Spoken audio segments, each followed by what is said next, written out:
Hi, everyone. This is Dr. Gail Carson. Welcome to Living Regret Free, a program that shows you how to live a better and more joyful life. As an added bonus, I invite you to listen to an introduction to my Mindset Matters program, which ties into this so well. Go to www.sobmindset.com. It's free, and I know you will enjoy it.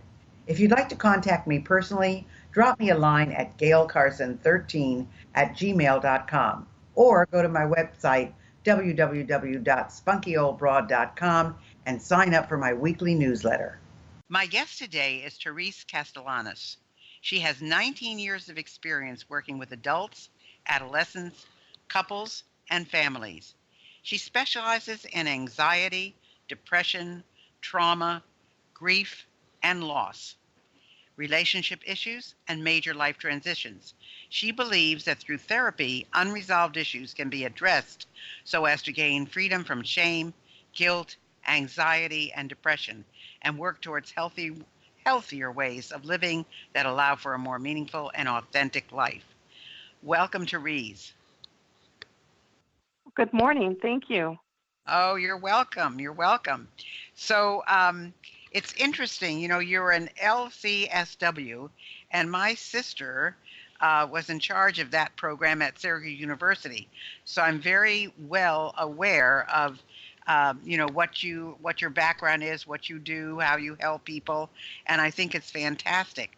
And I think it's interesting because this is all about showing people how to live regret free, and all the things that I mentioned in your intro are things that people deal with on a daily basis. So I know you shared your story where we met, at the event where we met. Talk about your personal journey of loss and how it has shaped your life. Okay. So I was married to a very wonderful man, and we were together 18 years. And out of those 18 years, 11 of those years were with cancer. So he was diagnosed with brain cancer when he was only 29. And he was given a prognosis of 5 years, but, with a lot of will and a lot of determination and also, strong spiritual side, he was able to live with this for 11 years. So we had a long time to be able to kind of share some really great memories. And it was both, difficult, but also a blessing because we did, we were able to be very mindful of the time and that we had together. And we were able to make a lot of decisions, a lot of good decisions based from that. So we decided to have 2 children, and, my husband was always very mindful that he may not be around to see his children. So he left those decisions up to me, with the understanding that, he told me, I want you to make the decision because you may very well have to raise these children on your own. And so I want you to be able to make the decision, and I'll support whatever decision you make. And I was very clear that I wasn't going to rob both he and I from the experience of having a family together. And so he passed. I'm sorry, go ahead. No, so I was going to say, what does living without regret mean then in your own life? Well, it's not been an easy journey. I will say that, both, I think in the job that I do as a therapist and at the time was working with teenagers. I was specializing in teenagers, and many of the teenagers at the time that my husband was battling cancer and very specifically close to his own death, I was seeing some teenagers that had parents who were also battling cancer. And specifically, one significant example is of a girl that was 17 that I was seeing, who her mother was dying of the same exact brain tumor as my husband. Of course, I couldn't let her know that, but making the decision to see her, even though I knew that it was going to be harder emotionally and it was really close to home, but hearing the counselor say that she wasn't willing to see anyone for therapy because she didn't feel like they could understand her. And I just felt that it would have been a really big disservice to not be able to reach out to this girl who needed a lot of support through, what she was going through with her mom. And it was also this experience working with her that it was only then that I realized that my husband was as close to the end of his life than we had been told by doctors. And so holding her and being able to be present with her and supporting her, knowing that my husband was also dying at home with the same brain tumor, was extremely challenging. Well, it's interesting. It's interesting, Teresa. I don't know if you know, but I'm going right now through my 4th case of breast cancer. I've had 16 surgeries. I've been through radiation 3 times, chemo. Now I'm going through hormone therapy. And it's really interesting that, no one has a clue, because I have a very specific kind of mindset that's very positive, and I just, battle through everything. And but sometimes, I know there are feelings that come up that make it difficult to live without regret. But you mention that you have 4 main steps that lead to healing. So can you speak a little bit about those? Yes, definitely. So, I just want to say that this isn't linear, and this isn't, everyone has their own process. And so there is no time frame on this to say, after you complete these steps. No, these are just things that in my own personal experience of loss, and and that includes also being a breast cancer survivor. I was diagnosed with breast cancer 2 years after my husband's death. And so, I was able to use things that we had done together to kind of get through that in order to get through my own breast cancer. And also now, like you, Gail, I also have been currently diagnosed with what they think is throat lymphoma, throat cancer. Oh, and wow. So kind of I'm in the midst of that now, but like you, I'm not gonna kind of give in to the disease. I'm doing a lot of spiritual things and, just in a very good, positive mindset. But the steps that I talk about is, the first being allowing. And I'll, since I am kind of talking about grief, I'll kind of just stick to that with examples. But, allowing the feelings to come. I know many people, both, in my family who, I lost a brother about 4 years ago, and he died in a fire. And so, very tragic way of dying. And there are people still in my family, who still suffer from that because of the way that he passed away, and just not being able to kind of move past that in terms of the way that he died, which I think a lot of people kind of hold on to what, their death, whereas while it is still painful that I lost both my brother and my husband, I look at it differently. Like, I allow the feelings to come of sadness, but then I make a choice to remember not the death, but everything that I shared with them. So you're saying your first step is allowing. Is allowing the feelings to come, because I think a lot of times, it's so painful that people think that if they allow the feelings to come, that they'll never be able to stop crying, or that they don't want to relive all the pain again. But that's the opposite of what happens. If we allow ourselves to sit with the feelings when they come, we give the space for them. And it is only when we give the space for those feelings that then we can work on healing.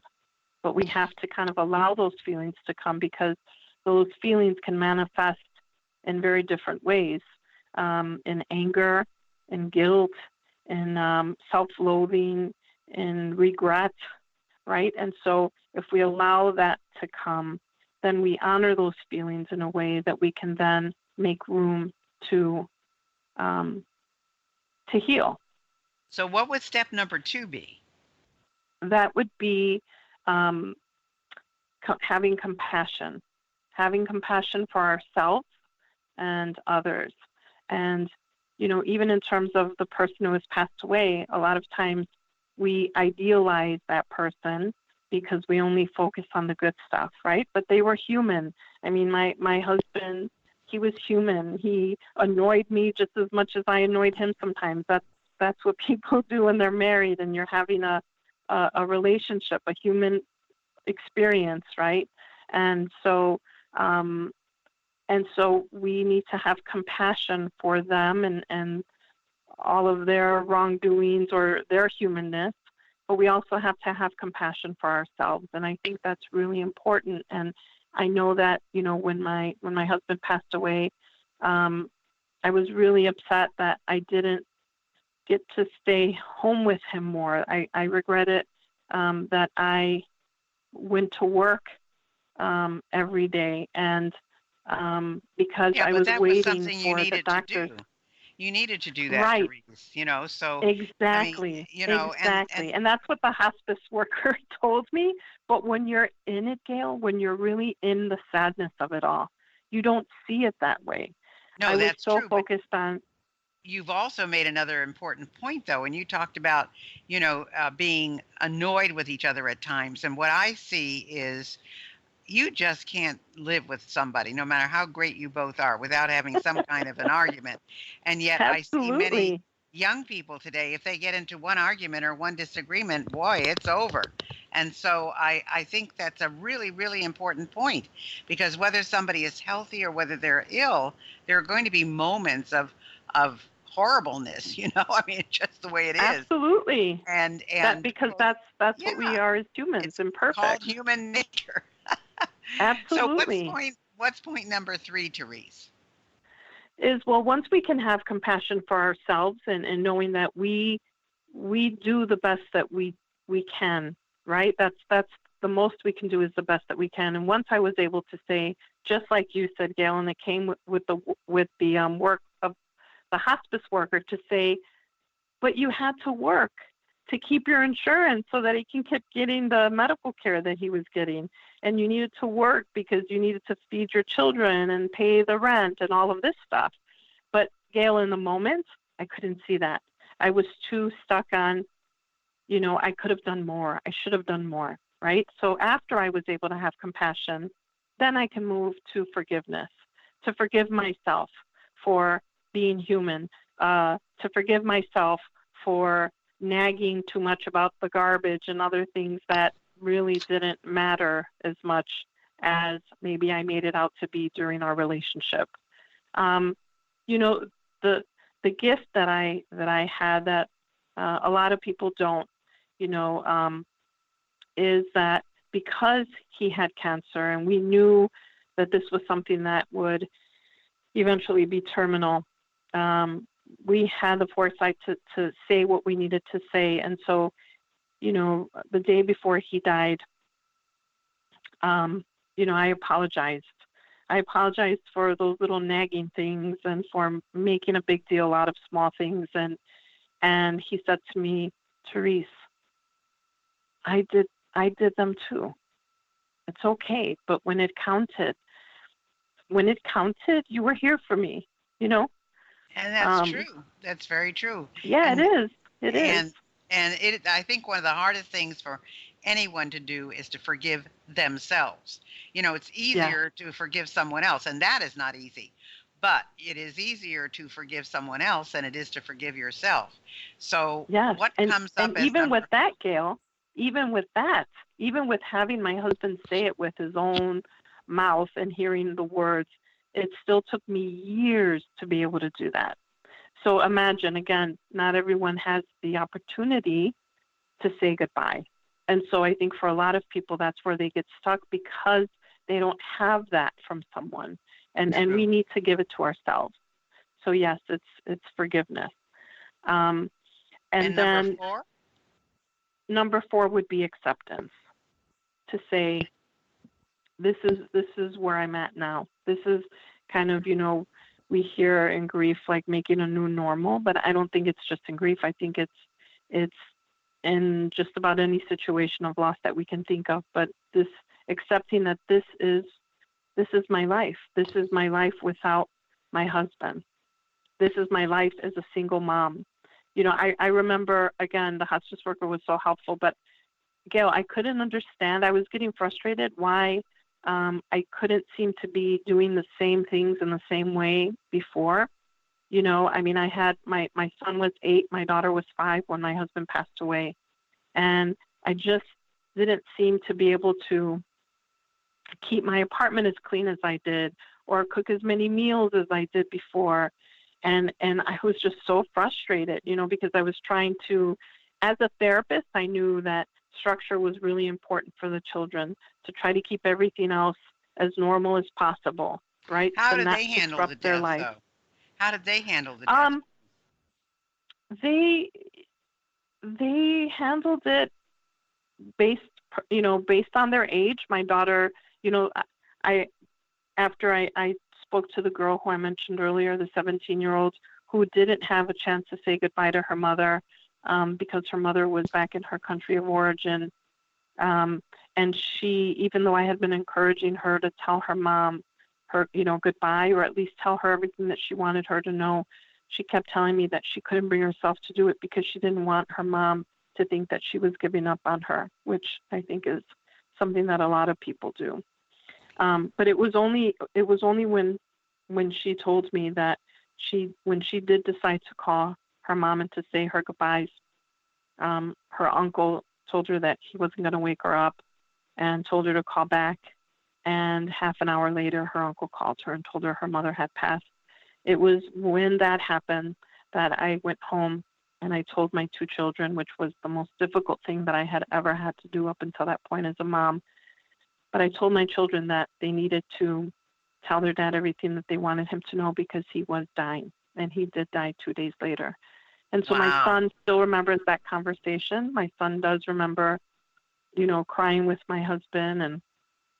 And I always say that God touched my husband's lips because at that point, my husband could not formulate sentences, but God touched his lips and my husband was able to say everything that he wanted to say in a very clear way that I hadn't heard from him in a while, and told my son that he was very proud to have been his father and how much he loved them both and how he would take their love, our love, with him. And my son was able to tell him how lucky he was to have him as his dad. And my daughter, being 5, said she didn't want him to be sick anymore. And he told her that he would always be watching over her. And then she was off playing, which is what we expect of a 5-year-old. And her Out of the understanding mouths of of things. babes, right? Out of the mouths That's of right. babes. So Right. how old are your kids now? My son is 21. He just turned 21, and my daughter is 16. And how are they doing I have, that? well, now the issue is coming up in a very different way. I have since remarried, and my children have a wonderful relationship with my husband.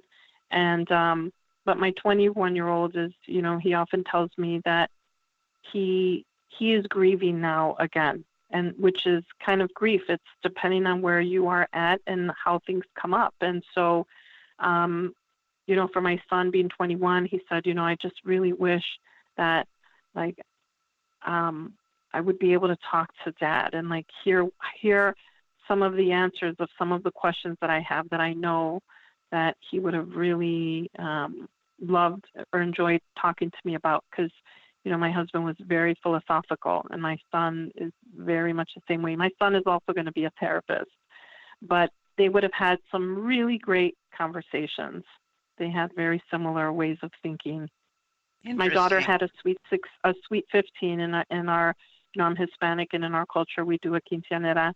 And so, for me having to plan this and also wanting to include him in the ceremony, in this event, brought up a lot of sadness for me as well. And also when I was going through my own cancer, and every time I go see my oncologist, I can feel his presence there as well. So these feelings continue to come up. They don't go away. They change over time, and it's during milestones that I think for me, anniversary, his birthday, those kinds of things that bring up those feelings again. But I allow them, and they don't flood me anymore, because I can think of good things associated with those days as well. But you also said that if you had to come up with a fifth step to healing, you could. So what would that be? Well, the fifth step would be is something that I already mentioned. It's kind of, I mentioned it kind of in a subtle way, but it is being able to know that we don't have to let go. Because if, many people have told me over the course of, since my husband has died, that it's time to let go of him. And I completely disagree with that, both on a personal and professional and spiritual level. Because if I had to let go of my husband, who I loved for 18 years, we didn't get divorced, he died. And so my love for him is as strong as it has ever been. Then I would have never chosen to get remarried, because I would have had to let go of him in order to do that. I think we have to find a new way of incorporating them into our life. And for us, that is remembering him, honoring him, laughing about him, talking about him, talking with him.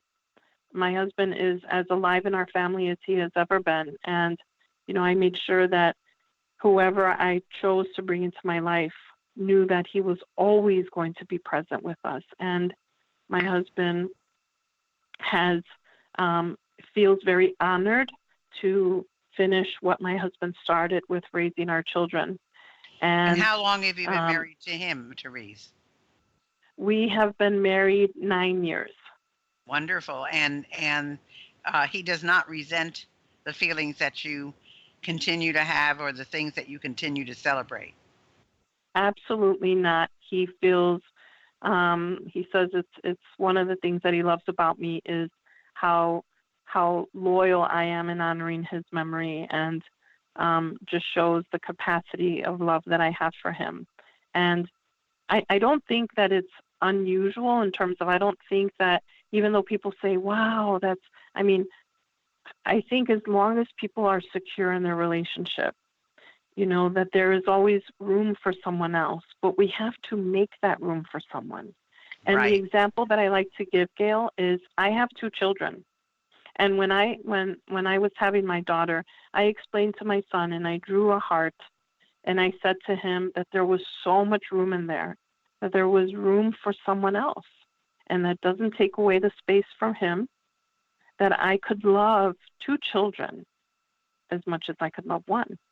And the same is true when we lose someone, that we still have the capacity, just like we do, to love more than one child. Some people have 3, 4, 10. My dad is from a big family. If you asked my grandmother, she would have said she loves them all. Exactly. There's plenty of room in our heart. But we have to, again, make that space to know that I can love both of them. And I think, 2 great stories that I'll share quickly is, yeah, because we only have 2 minutes left. We only have 2 minutes left, and we need to have people know how they can reach you. Oh, okay. One really quick story. When I was being wheeled in to have my breast surgery for my breast cancer, my husband asked Roger, who was my late husband, I can't be in there with her. I know she's scared. Please go be with our girl. That's amazing. It's amazing. So people can go to my website. Tell everybody how they can get in touch with you, Therese, if they would like to either get some advice from you. I don't know if you have a gift for anybody, but anything that you would like to tell them. Absolutely. So if people are, I do public speaking. I have my private practice doing therapy. I'm located in Chicago, Illinois. And my website is Therese, Terese, Castellanos, CASTELLANOS.com. And they can go to my website and contact me through there. Fantastic. Okay, so folks, if you want to get a hold of Therese, you know you can go to her website, Therese, and it's Terese Castellanos, Castellanos. Is that correct? .com. Yeah. .com, yes, .com. Well, Therese, you've been through a lot. Your kids have been through a lot, but you're now starting a whole, well, you're not starting, but you've been involved in a whole new life with your new husband, but you haven't forgotten your previous husband. And this is just a lesson for all of the women out there. If you go through something like this, first of all, there is hope you'll find love somewhere else. There's hope that your children will turn out just fine, and you will go on. That's the important thing. So I want to Absolutely. I want to thank you for being with us, Therese, and Thank you. best wishes in the future. Thank you. You as well, Gail. Thanks for listening, and I hope you enjoyed today's show. I choose my guests carefully, so if you have someone you'd like me to interview, please drop me a line at gailcarson13@gmail.com. In the meantime, check out my intro program, Mindset Matters, at www.sobmindset.com. See you next week.